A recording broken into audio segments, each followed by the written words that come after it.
नमस्कार, हून टीवी देख रहे हैं आप। मैं हूं आपके साथ विशाल कर। खबरों की शुरुआत करेंगे। देहरादून में उत्तराखंड CSR डायलॉग 2026 का आयोजन किया गया, जिसमें मुख्यमंत्री पुष्कर सिंह धामी ने मुख्य अतिथि के रूप में शिरकत की। कार्यक्रम में मुख्यमंत्री धामी ने कहा कि उत्तराखंड में CSR गतिविधियों को और अधिक प्रभावी बनाने के लिए राज्य सरकार प्रतिबद्ध है। उन्होंने निजी क्षेत्रों से अपील करते हुए कहा कि वो शिक्षा, स्वास्थ्य, पर्यावरण, महिला सशक्तिकरण और ग्रामीण विकास जैसे क्षेत्रों में अपनी CSR फंडिंग को बढ़ाएं। मुख्यमंत्री ने जोर दिया कि CSR के माध्यम से विकास की योजनाओं को तेजी से आगे बढ़ाया जा सकता है।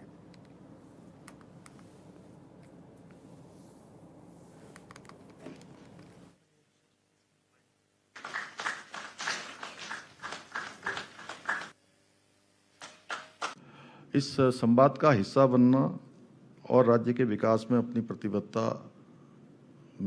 प्रतिबद्धता को दोहराना, सच में आप सबका मैं हृदय तल से आपका आभार व्यक्त करता हूं कि अनेक लोग अपने कार्यक्रम बना के आए होंगे।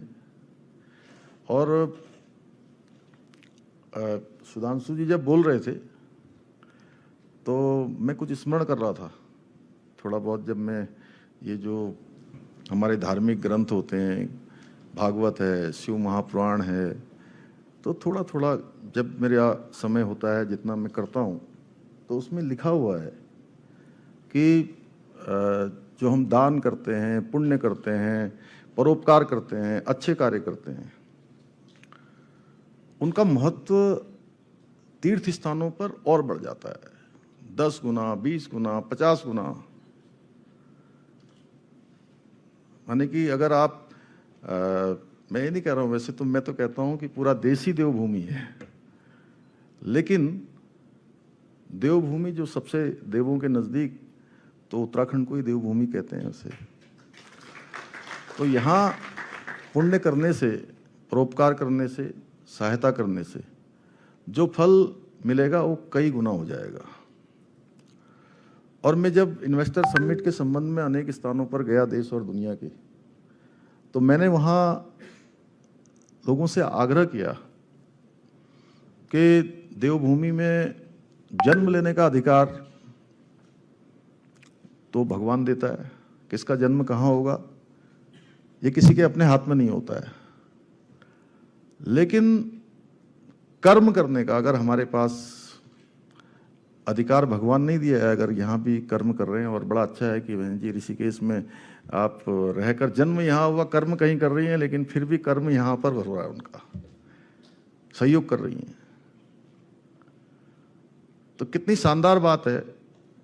तो कर्म करने का अधिकार अगर भगवान ने दिया है तो सच में वो कई गुना फल आपको देना चाहता है। बहुत सारा पुण्याई आपके बैंक अकाउंट में जमा करना चाहता है। ये वाला बैंक अकाउंट नहीं जिसमें आप पैसे रखते हैं, एक बैंक अकाउंट वहां बनता है। वो बैंक अकाउंट ऐसा होता है कि जब हम यही पुण्य करते हैं, परोपकार करते हैं, जरूरतमंद लोगों की सहायता करते हैं। बहुत सारे लोगों को मैं जानता हूं जिनका नाम मनमोहन जी आप ले नहीं पाए, सच में मैं सबकी बड़ी अच्छी अच्छी कहानियां हैं। सब लोग एक से एक अच्छा काम कर रहे हैं। कोई विद्यार्थियों को लेकर रहा है, कोई ज़रूरतमंद लोगों को लेकर रहा है, कोई हमारे जो बहुत असहाय लोग हैं, बच्चे हैं, उनके लिए, उनको आगे बढ़ाने के लिए कर रहा है, कोई बिजली के क्षेत्र में कर रहा है, कोई अच्छा पानी पिला रहा है। तमाम प्रकार से उसकी व्याख्या करना बड़ा कठिन है। अनेक क्षेत्रों में लोग काम कर रहे हैं, और तो ईश्वर की बड़ी कृपा है आप सब पर। मैं कह रहा था कि जो अकाउंट होता है वहाँ बनता है। जब हम ऐसे काम करते रहते हैं, आप, क्योंकि आप लोग अच्छे ही काम करते हैं, आपका जो पिछला भी समय होगा, इस जन्म से पहले का समय भी, वो भी अच्छा होगा, तभी तो आपको इतनी अच्छी उद्योग समूह चलाने का अवसर मिला है। ऐसा कितने लोगों को मिलता है? कितने हजार उद्योग हैं हमारे यहाँ? MSME नहीं, बड़े वाले MSME तो 97 है, 1000। तो आप सोच लीजिए कि लगभग हमारे यहाँ की संख्या भी, अगर उत्तराखंड की बात करें, तो लगभग 1.5 करोड़ के आसपास जो है हमारी यहाँ पर संख्या है। उसमें से 1% लोगों को ही जो है, 1% उसमें से आप हैं। और देश की बात करेंगे तो ये आंकड़ा और बहुत नीचे आ जाएगा, 1 से भी नीचे आ जाएगा बहुत। तो भगवान की बड़ी कृपा आप पर है। तो वो अकाउंट आपका बहुत अच्छा था पहला वाला, और यहाँ जो बैठे इनका भी अच्छा था, मेरा भी अच्छा होगा, तभी मैं जो है आपके सामने हूं। तो इसको और अच्छा कैसे बनाया जाए, और अच्छा ऐसे ही बनेगा आप लोग जितना, कम से कम हमारे यहाँ देवभूमि में आपका उद्योग चल रहा है, आपका प्रतिष्ठान चल रहा है, आपका संस्थान काम कर रहा है, तो कम से कम एक मेरा निवेदन ये है कि यहाँ का जो CSR है वो अगर यहीं खर्च हो जाए तो कोई दूसरा बुरा भी नहीं मानेगा। अगर आपके कोई बाध्यता भी हो, उनको आप कहेंगे कि हमको तो उत्तराखंड में ही काम करना है, तो देवभूमि के लिए कोई मना नहीं करेगा। आप सभी बड़े महत्वपूर्ण हैं, और मैं देखता हूँ कुछ तो संस्थानों के हमारे शीर्ष के लोग आए हैं। अच्छा होगा कि आपके जो जिन्होंने यहाँ इस संस्थान को स्थापित किया है, जिन्होंने इस संस्थान की यहाँ नींव रखी है राज्य के अंदर, अगर उनके भी कभी दर्शन हो जाएं तो बड़ा अच्छा होगा हमारे को। हम भी अपना अहोभाग्य समझेंगे कि उनके भी कभी दर्शन होते हैं हमको, कम से कम जान पहचानी हो जाएगी उनसे हमारी, कि मिलते हैं, सभी लोग मिलते हैं। हम तो अगर कहीं बाहर जाते हैं तो सभी जितने भी इस इंडस्ट्री के क्षेत्र में, व्यापार के क्षेत्र में काम करने वाले लोग हैं, सभी लोग आते हैं जाते हैं। और हम तो ऐसा मानते हैं कि जिसका भी संस्थान दुनिया में भी चलता होगा, लेकिन हमारे राज्य में अगर है तो हमारे वो परिवार के हैं, तो अपने परिवार के लोगों से तो मिलना ही चाहिए ना कभी कभी। इसी के राष्ट्रीय महासचिव केसी वेणुगोपाल उत्तराखंड दौरे के दूसरे दिन कांग्रेस मुख्यालय देहरादून में प्रेस वार्ता कर पार्टी की चुनावी तैयारियों की जानकारी उन्होंने दी। इस दौरान कांग्रेस प्रदेश प्रभारी कुमारी शैलजा, प्रदेश अध्यक्ष गणेश गोदियाल और पार्टी के तमाम वरिष्ठ नेता भी मौजूद रहे। प्रेस वार्ता को संबोधित करते हुए केसी वेणुगोपाल ने कहा कि चुनावी तैयारियों के लिए वो उत्तराखंड आए हैं। इस दौरान उन्होंने पार्टी नेताओं के साथ पॉलिटिकल अफेयर्स की बैठक और विधायकों के साथ पूर्व विधायकों से भी मुलाकात की और साथ ही जानकारी भी साझा की है। उन्होंने कहा कि कांग्रेस के नेता सभी एकजुट होकर आगामी चुनाव लड़ेंगे और जीतेंगे भी।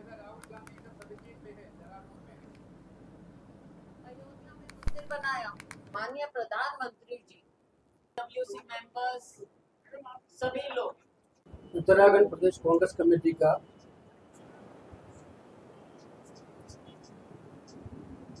डिफरेंट लेवल नेतागण के साथ बातचीत मुलाकात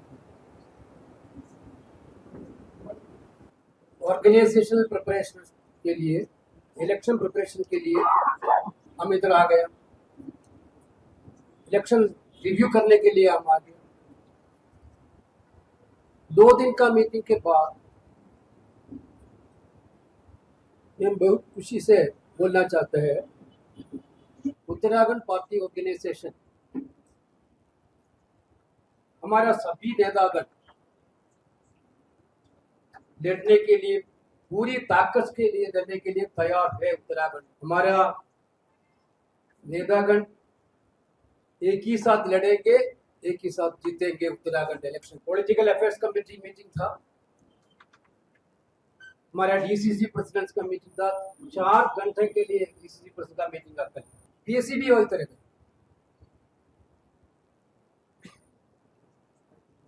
MLAs, ex-MLAs का मीटिंग,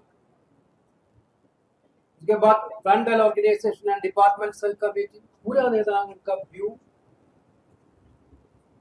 उस मीटिंग में हुआ। मेरा एक ही इंप्रेशन है, उत्तराखंड के लोग बहुत खिलाफ है इस गवर्नमेंट की, बहुत एंटी गवर्नमेंट है इस गवर्नमेंट। 10 साल का बीजेपी रूल, लोगों के मन में बहुत निराशा थी। हमारा लड़ाई बहुत क्लियर है,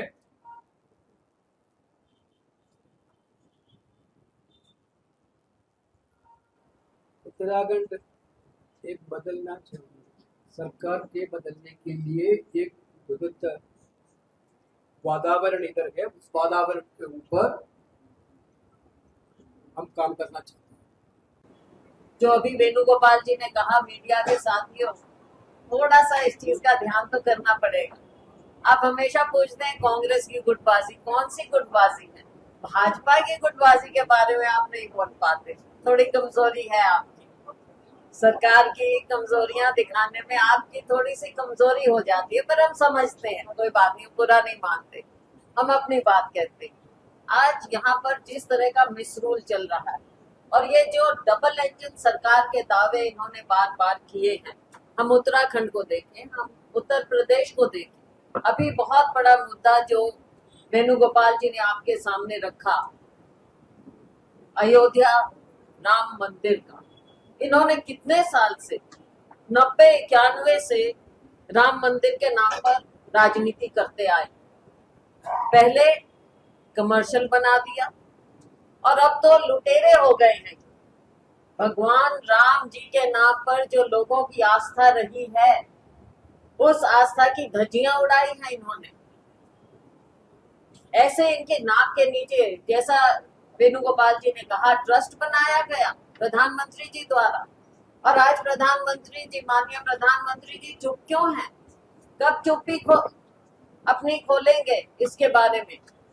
उत्तर प्रदेश, इनकी सरकार कैसे वहां पर करोड़ों करोड़ों करोड़ों रुपया, जिसका अंदाजा भी नहीं है, गिनती नहीं ढंग से, और फिर उसमें बैंक भी सम्मिलित है, SBI भी सम्मिलित है। तो ये तो बहुत बड़ी इंक्वायरी, जैसा वेणुगोपाल जी ने कहा, कांग्रेस पार्टी डिमांड करती है कि सुप्रीम कोर्ट जज की देखरेख में जब तक ये इंक्वायरी नहीं होगी, ना CBI पर विश्वास, SIT तो चीज ही क्या है वहां पर यूपी में?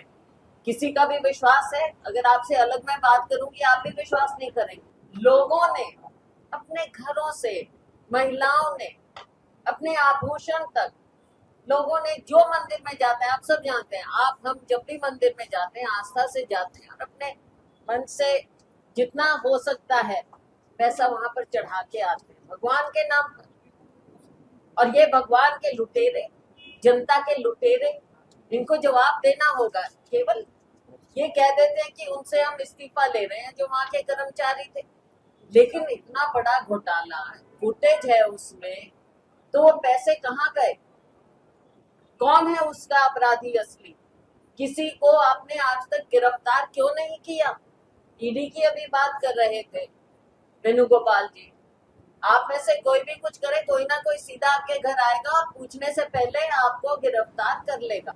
भानियावाला ऋषिकेश परियोजना के तहत 723 करोड़ में से 20 किलोमीटर लंबा हाईवे बनाने की कवायद तेज हो गई है, जिसके लिए खास योजना तैयार की गई है। परियोजना के तहत पेड़ों की कम कटाई के लिए 754 वृक्षों का प्रत्यारोपण किया जाएगा, जिसको लेकर बीजेपी प्रवक्ता मथुरा दत्त जोशी का कहना है कि बीजेपी का संकल्प है कि एक पेड़ मां के नाम, और उसी के तहत जगह जगह पर वृक्षारोपण किया जा रहा है ताकि पर्यावरण की रक्षा भी की जा सके।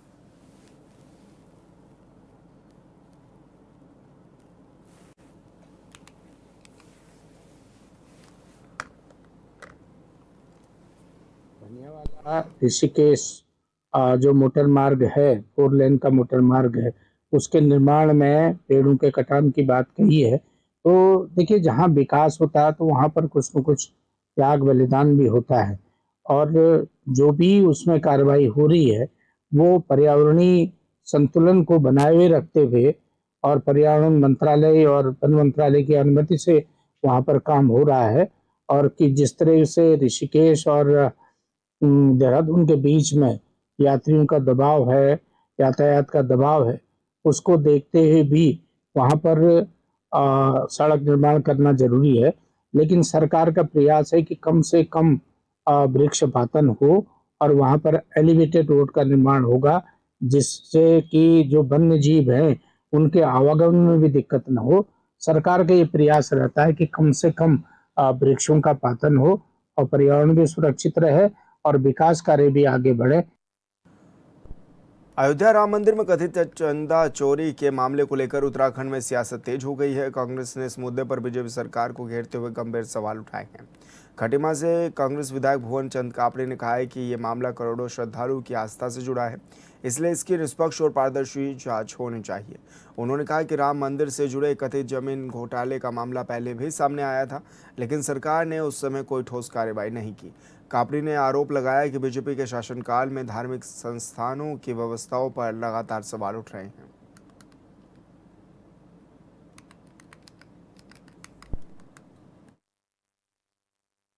सबसे पहले जब राम मंदिर के चंदे के नाम पर घोटाला हो रहा था, जब राम मंदिर की जमीन को खरीदने में घोटाला हो रहा था, तो अपराधियों को संरक्षण देकर अपराध को बढ़ाने के लिए उनको प्रोत्साहित किया। और राम मंदिर में 40 दिन में 70 बार चोरी हो जाती है। इसके सबसे बड़ी दोषी भारतीय जनता पार्टी की सरकार है। अगर राम मंदिर ट्रस्ट की जमीन घोटाला जो था, जमीन खरीदने में 2 दिन बाद जो जमीन 2 करोड़ की खरीदी, 18 करोड़ में राम मंदिर ट्रस्ट ने खरीदी, अगर उसी दिन सख्ती से कार्रवाई होती तो ये दिन नहीं देखना पड़ता। जब केदारनाथ में सोना चोरी हुआ, उसी समय सख्ती से कार्रवाई करी होती, हीला हवाली नहीं करी होती, उस पर कोई कार्रवाई ही नहीं करी, तो आज बद्रीनाथ धाम में ये दिन देखने को नहीं मिलता। बद्रीनाथ धाम में भी चोरी हुई है। अन्य जगहों पर भी जहां भारतीय जनता पार्टी ने, जहां पंडित पुरोहित बैठते थे, वहां अगर आरएसएस के लोगों को, भाजपा के लोगों को बिठाएंगे तो निश्चित तौर पर चोरी होगी ही होगी, वो बढ़ती जाएगी। अपराधियों को संरक्षण देंगे तो अपराध बढ़ेगा। ये एक तरीके का धार्मिक आस्था के साथ खिलवाड़ का अपराध है। बीजेपी की ओर से कार्यकर्ताओं को डिजिटल रूप से सशक्त बनाने और पार्टी की विचारधारा और केंद्र सरकार की जनहितैषी योजनाओं का जनता तक लाभ पहुंचाने के लिए पूरे देश में पंडित दीनदयाल उपाध्याय प्रशिक्षण महाअभियान चलाया जा रहा है। इसी कड़ी में उत्तराखंड बीजेपी ने भी ब्लॉक, मंडल और जिला स्तर के प्रशिक्षण वर्ग पूरे कर लिए हैं। प्रदेश बीजेपी महामंत्री दीप्ति रावत भारद्वाज ने बताया कि प्रदेश के 303 मंडलों और 19 जिलों में प्रशिक्षण अभियान पूरा हो चुका है। वहीं अब प्रदेश स्तर पर प्रशिक्षण जल्द शुरू हो जाएगा। दीप्ति रावत ने कहा कि प्रदेश स्तरीय प्रशिक्षण में प्रदेश पदाधिकारी और विधायक शामिल होंगे। वहीं प्रशिक्षण की तारीख और स्थान अभी तय होना बाकी है।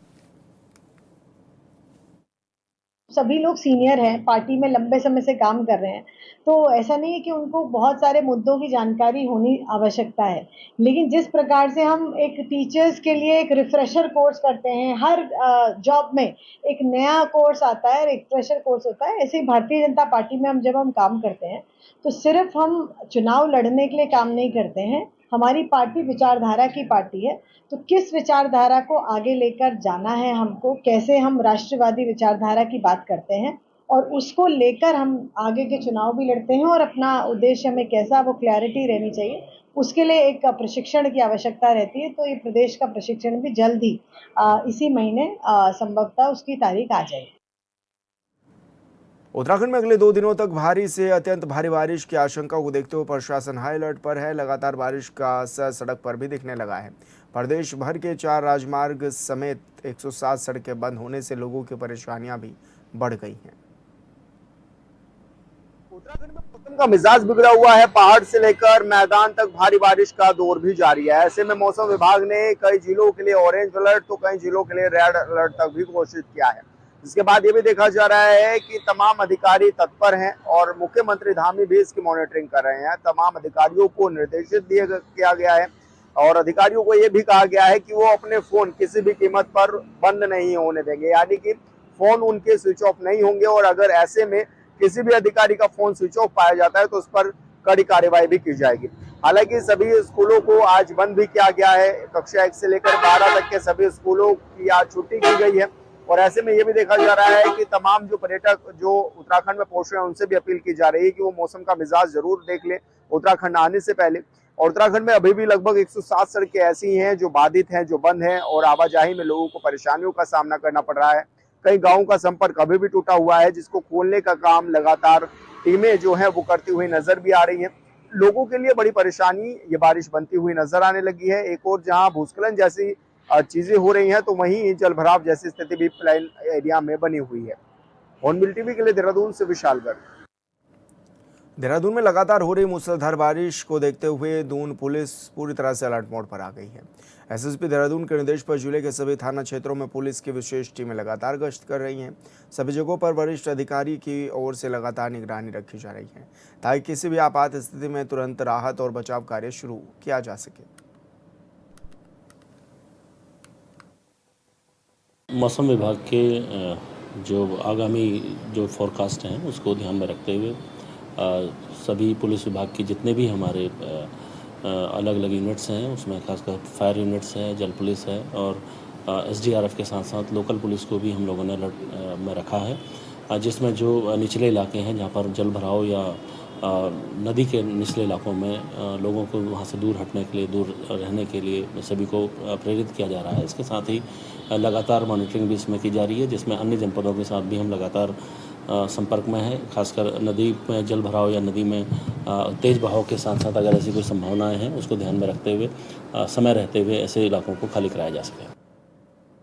चंपावत में मौसम विज्ञान विभाग की ओर से भारी से अत्यधिक भारी बारिश का रेड अलर्ट जारी किया गया है, जिसके चलते जिला प्रशासन ने कक्षा 1 से 12 तक के सभी सरकारी सहायता प्राप्त और निजी विद्यालयों के साथ ही सभी आंगनबाड़ी केंद्रों में अवकाश भी घोषित किया है। अपर जिलाधिकारी कृष्णनाथ गोस्वामी ने बताया कि छात्र छात्राओं की सुरक्षा को देखते हुए यह निर्णय लिया गया है।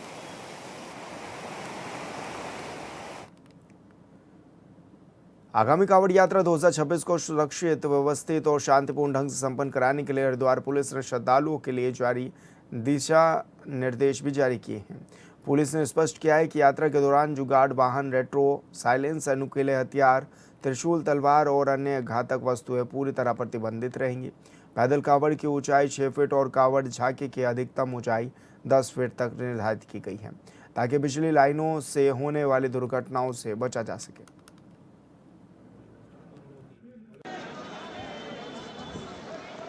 विगत वर्षों में देखा गया है कि रेट्रो साइलेंसर्स यूज़ करते हैं मोटरसाइकिल्स पे, उस पूर्णतः प्रतिबंधित रहेंगे, जो क्योंकि उससे आम जनमानस को या पैदल जो कांवड़िए चल रहे होते हैं हमारे, उनको बहुत असुविधा होती है। इसके अतिरिक्त जो कांवड़ लेके जाते हैं हमारे कांवड़िए, उसको 6 फीट उसकी एक मानक जो निर्धारित है, और जो झांकी है उसकी हाइट 10 फीट निर्धारित है, क्योंकि विगत में ऐसी कुछ घटनाएं हुई हैं कि जब हाइट ज़्यादा होती है तो ऊपर बिजली के तारों से उसको टच होने का खतरा रहता है, क्योंकि वर्षा ऋतु है और वो अगर हमारा कांवड़ गीला है और ऐसे टच होकर उसमें करंट आने की संभावना रहती है।